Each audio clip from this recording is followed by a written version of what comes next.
بسم اللہ الرحمن الرحیم اعوذ باللہ من الشیطان الرجیم بسم اللہ الرحمن الرحیم واسألهم عن القرية التي كانت حاضرة البحر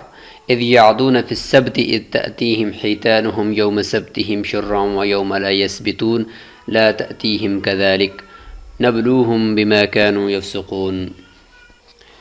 ناظرین، امید ہے کہ آپ تمام احباب اللہ تعالیٰ کے فضل و کرم سے خیر و عافیت سے ہوں گے۔ ناظرین، حضرت موسیٰ علیہ السلام کا قصہ شروع کرنے سے پہلے ان کے ارد گرد کے کچھ واقعات اور ان سے پہلے اور بعد کے جو رونما ہونے والے کچھ واقعات ہیں تو ان کا ہم تذکرہ کر رہے ہیں، اور آج یہ حصہ سوم ہے اور سبق نمبر 78 ہے۔ آج ہم اصحاب السبت یعنی ہفتے والے، وہ جو مچھیرے ہیں جن کی بستی ایک بستی تھی، اور وہ بستی کہاں پر تھی اور ان کے اوپر کیا واقعہ رونما ہوا، ان کے اوپر کون سا عذاب آیا اور انہوں نے کیا حیلہ کیا اور اللہ تعالیٰ کی طرف سے کس طریقے سے انہیں آزمائش میں مبتلا کیا گیا، تو آج ہم اس کا تذکرہ کرتے ہیں۔ تو ناظرین، چونکہ یہ بستی بھی حضرت موسیٰ علیہ السلام کے جو قوم ہے بنی اسرائیل، تو انہی میں سے یہ لوگ تھے، تو انہی کے ساتھ یہ پیش آیا واقعہ، اور یہ بستی بھی اسی وادی سینا کے قریب ہے، تو چونکہ اسی جگہ کا ہم تعارف کروا رہے ہیں تو اس لیے بہتر سمجھا گیا کہ اس بستی کا بھی یہاں پر آج ذکر کر دیا جائے۔ تو آج کے سبق میں ہم اصحاب السبت یعنی وہ جو حیلہ باز مچھیرے ہیں ان کا تذکرہ کرتے ہیں۔ قرآن مجید کے اندر اگر آپ دیکھیں تو یہ سورہ اعراف 9واں پارہ ہے، آیت نمبر 163 ہے، رکوع شروع ہو رہا ہے وَاسْأَلْهُمْ عَنِ الْقَرْيَةِ الَّتِي كَانَتْ حَاضِرَةَ الْبَحْرِ، کہ آپ ان سے پوچھیں اس بستی سے متعلق جو سمندر کے کنارے تھی۔ اِذْ يَعْدُونَ فِي السَّبْتِ اِذْ تَأْتِيهِمْ حِيتَانُهُمْ، کہ انہوں نے ہفتے کے دن میں انہوں نے حد سے تجاوز کیا کہ جب ان کے پاس ہفتے والے دن مچھلیاں آتی تھی۔ تو یہ ایک پورا واقعہ یہاں پہ اس کی طرف جو ان کے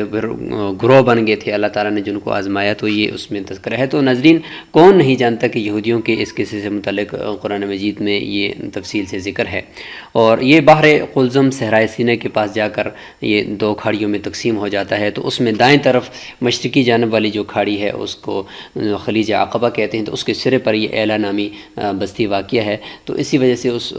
خلیج کو بھی خلیج عقبہ بھی کہتے ہیں۔ تو اس بستی کا نام چونکہ عقبہ ہے تو اسی لیے اس پورے خلیج کا نام بھی، اس کھاڑی کا نام بھی خلیج عقبہ رکھ دیا گیا۔ تو یہ قرآن مجید کے اندر اس کا یہ پورا تذکرہ ہے۔ نیچے دیکھیں تو اللہ تعالیٰ یہ فرماتے ہیں کہ ان کے پھر مختلف گروہ ہو گئے تھے، تو ہم اس کا ابھی تفصیل سے ذکر کرتے ہیں۔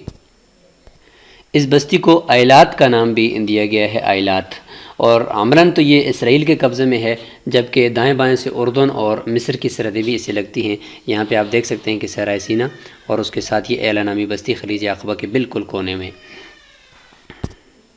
اور اسی بستی پر یہ تینوں ملکوں کی یعنی اوپر اردن، سعودی عرب اور ادھر سے اسرائیل اور اس طرف سے یہ مصر کی سرحدیں بھی لگتی ہیں۔ تقریباً 4 ممالک کی سرحدیں آپ یہاں پہ کہہ سکتے ہیں کہ یہ لگتی ہیں۔ تو اکثر مفسرین کے مطابق یہ اصحاب السبت یعنی ہفتے والے، ان کا یہی قریہ ہے، یہی ان کی بستی ہے، اور اس کے جو مکین ہیں ان کو اللہ تعالیٰ کے احکام کی مسلسل نافرمانی اور باطل ہیلوں کے ذریعے سے حرام کو حلال کرنے کی پاداش میں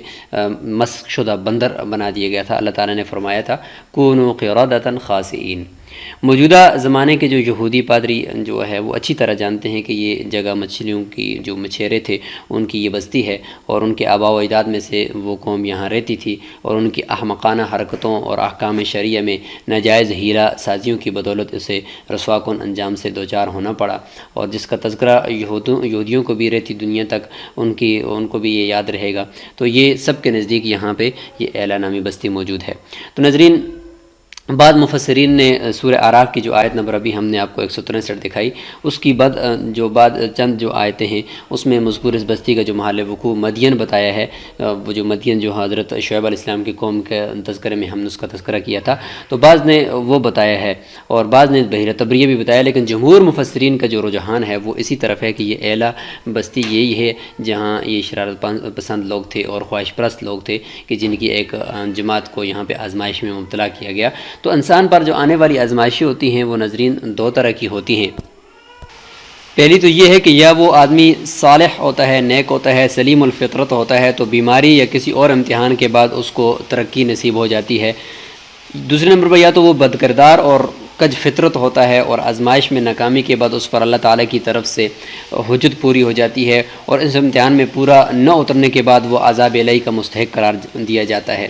تو یہ بستی والے بدقسمتی سے دوسری قسم کے لوگ تھے، ان کی جو احمقانہ حرکتیں تھیں وہ بہت بڑھ گئی تھیں، ان پر ایک آزمائش، آخری آزمائش آئی۔ یہ اگر اس میں اپنے آپ کو سنبھال لیتے تو گزشتہ بدعمالیوں کی بھی تلافی ہو جاتی، مگر یہ اپنے نفس کے منہ جو زور گھوڑے پر قابو نہ پا سکے اور ان کی سرکش شیطانی طبیعت نے انہیں لٹکتی دموں والے بندر بنا کر چھوڑ دیا۔ تو ناظرین، ساحلی علاقوں میں جو رہنے والے لوگ ہوتے ہیں ان کے لیے مچھلی کے شکار سے زیادہ مرغوب چیز اور کون ہو سکتی ہے؟ سو اللہ تعالیٰ نے ان لوگوں کی آزمائش کے لیے انہی کے جو دل پسند مشغلہ تھا انہی میں ان کو آزمایا اور انہیں حکم ہوا کہ وہ ہفتے کے دن کے احترام کے طور پر شریعت موسویہ میں جو کہ ہفتے کا دن خصوصی اور اجتماعی عبادت کے لیے مقرر تھا، جیسے کہ شریعت محمدیہ میں جمعے کا دن ہے، تو اجتماعی عبادات کے لیے یہ دن مختص تھا ہفتے کا دن۔ مگر جو ہے ہمارے ہاں تو اگر دیکھا جائے ناظرین تو وہ جمعے کے دن بھی دنیا داری نظر آتی ہے، اذان اول کے بعد بھی لوگ دکانیں بند نہیں کرتے، لیکن اللہ تعالیٰ نے ان کو آزمایا کہ آپ نے اس دن شکار نہیں کرنا، بلکہ اس دن صرف اللہ کو یاد کرنا ہے ہفتے کے دن۔ تو انہوں نے چونکہ اس کا آسان حل یہ سوچا کہ یار ابھی تو آج کا جو دن ہے چونکہ ہفتے کا دن، اس میں عبادت کرنی ہے، اب ہم ایسا کرتے ہیں کہ ہم اس دن تو مچھلی نہیں پکڑتے، لیکن اللہ تعالیٰ کی قدرت ادھر سے چونکہ آزمائش تھی کہ ہفتے کے دن ہی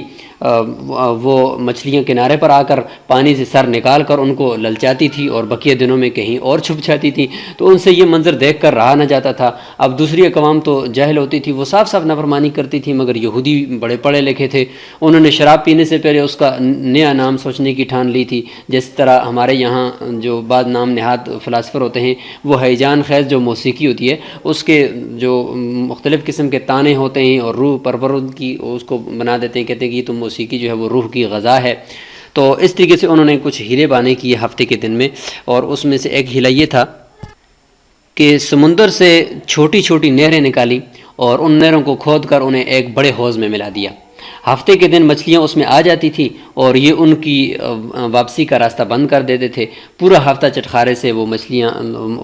وہ کھاتے تھے۔ تو اب کون نہیں جانتا جس طرح ہفتے کو جال ڈالنا اور اگلے دن اسے اٹھانا شکار ہے، اسی طرح ہفتے کے دن مچھلیوں کو نالیوں میں راستہ دینا اور پھر انہیں بند کر دینا، یہ بھی تو ایک شکار ہی ہے۔ لیکن ان شہوت زدہ لوگوں کی عقل ماری گئی تھی، ان کو سمجھ نہیں آ رہا تھا کہ ہم اللہ تعالیٰ کو بھی دھوکہ دے رہے ہیں کیا خود اپنے آپ کو دھوکہ دے رہے تھے۔ اب یہاں پر ہم ہیلے کی کچھ اقسام بھی بتا دیتے ہیں۔ تو ناظرین، متبادل کی تلاش یہ اگر شرعی حدود میں ہو کہ علماء کرام نے لکھا ہے کہ ہیلہ کی دو قسمیں ہیں۔ اگر حدود شریعت کے اندر رہتے ہوئے اور مقاصد اور مصالح شریعت کا احترام اور ان کی رعایت کرتے ہوئے شرعی قواعد کی روشنی میں اگر کسی مشکل کا حل نکالا جائے تو ایسا ہیلہ جائز ہے۔ اسے عام طور پر ہیلہ کہا جاتا ہے، ورنہ یہ در حقیقت میں تو ایک متبادل کی تلاش ہی ہوتا ہے نا، اور اس کا مقصد شرعی احکام کو توڑنا نہیں ہوتا بلکہ انہیں قائم رکھنا ہوتا ہے تاکہ عوام الناس ناقابل برداشت مشکل میں نہ پڑیں اور حکم الہی بھی آسانی سے پورا ہوتا رہے۔ یہ ایسا ہے جیسا کہ شراب کے عادی شخص کے لیے کوئی جائز مشروب ایجاد کیا جائے یا دوسری حرام کمپنیوں کی مصنوعات سے بچانے کے لیے مسلمان کمپنیوں کی مصنوعات تلاش کر کے تجویز کی جائیں، یا سودی بینکاری کے متبادل کے طور پر شرعی احکام جو بینکاری ہے اس کی راہیں کھولی جائیں۔ تو کتب فقہ میں ایسی ہیلوں کی بہت ساری مثالیں ملتی ہیں اور فقہائے احناف کو متبادل کی تلاش میں الحمدللہ کامل دسترست اور ید طولہ حاصل ہے۔ جبکہ ہیلے کی دوسری قسم وہ ہے جس کا مقصد حرام سے بچنا نہیں بلکہ اس میں منہ مارنے کا خفیہ راستہ تلاش کرنا ہے۔ ناجائز مقاصد کے لیے ہیلے بہانے، جیسے کہ ایک زمانے میں ہمارے ہاں سودی بینکاری کو نفع و نقصان میں شراکت کا پرفریب نام دے کر نفع کے نام پر سود تقسیم کیا جاتا تھا۔ ایسا ہیلہ ناظرین مذموم اور ناجائز ہے، اور مچھیرے جو تھے یہ اصحاب سب بستی والے، یہ اسی جو دوسری قسم والا ہیلہ ہے اس میں مبتلا تھے۔ اب ہوا یہ کہ اس زمانے میں جو بنی اسرائیل تھے ان کی جو شاخ یہاں پہ آباد تھی، ماہی گیری کا پیشہ کرتی تھی، تو ان لوگوں کے پھر 3 گروہ بن گئے جب یہ آزمائش میں مبتلا ہوئے اور انہوں نے ہفتے کے دن زیادتی کی اور ہفتے کے دن حد سے تجاوز کیا اور اللہ تعالیٰ نے منع فرما دیا تھا، اس کے باوجود انہوں نے مچھلی کو اس طریقے سے نالیوں میں بند کرتے تھے، پھر اتوار والے دن ان کا شکار کر لیتے تھے۔ تو اس صورتحال میں یہ 3 گروہ بن چکے تھے۔ پہلا گروہ تو یہی ہیلہ باز تھا اور وہ ہیلہ کرنے والے ہی تھے، اور وہ تو آزمائش میں مبتلا ہوئے۔ دوسرا گروہ تھا ناظرین ان لوگوں کو منع کرنے والا، مخلص لوگ تھے، اور ان سے قطع تلقی بھی وقتی طور پر وہ کر رہے تھے کہ بھئی جب تک تم اس کام سے باز نہیں آؤ گے تو ہم اس وقت تک آپ سے ہمارا کوئی کسی قسم کا تعلق نہیں ہوگا۔ ان کو اصحاب عزیمت کہا جاتا ہے کہ انہوں نے پھر ان سے قطع تلقی بھی کر دی، اپنے رشتہ داریوں اور محلے داری کے باوجود بھی ان نے تعلقات منقطع کر دیے۔ اور منکرات سے روکنے کا ایک طریقہ کار یہ بھی ہوتا ہے کہ جیسے یہ طے کر لیجئے کہ ہمارے ہاں جو بھی خوشی اور غمی کے موقع پر غیر شرعی رسومات کرے گا اس سے بول چال ہم بند کر دیں گے۔ یہ لوگ پوری طرح کامیاب بھی ہو گئے۔ دوسری قسم کے لوگ وہ تھے ناظرین جو عزم و ہمت میں کمزور تھے، وہ یعنی ان کو ہم تیسری قسم کہہ سکتے ہیں، ہیلہ باز مچھیروں کو اگر ڈالیں تو یہ تیسری قسم بھی ہو سکتی ہے، تو کہ ہمت کے وہ کمزور تھے، تو ان لوگوں کو منع تو کرتے تھے، اور اس کے بعد اگر جب وہ نہیں رکتے تھے تو ان کے ساتھ پھر اسی طریقے سے اٹھتے بیٹھتے تھے۔ جیسے کہ بعض لوگ منکرات پر اظہار ناراضگی کی بجائے دل رکھنے کے لیے خاموش رہتے ہیں۔ در حقیقت یہ لوگ ان جراثیم زدہ گناہ گاروں کے سچے خیرخواہ تو نہیں تھے، لیکن نہ ہوتے ہیں آج کل کے زمانے سے اگر دیکھا جائے، لیکن یہ کہ بس خاموش رہ جاتے ہیں کہ کہیں یہ ناراض نہ ہو جائیں۔ تو الغرض جب حرام طریقے سے حاصل کردہ غذا کھا کر ان کے رگ و پے میں یہ مچھلی اور یعنی ایک غلط حرکت جب ان کے رگ و پے میں، یا اسی طریقے سے آج کل کے لوگوں میں جب غلط اور حرام کھا کر جب وہ ان کے اس میں آ جاتا تو سرکشی بڑھ جاتی ہے، یہ بات تو بالکل طے ہے۔ تو آج کے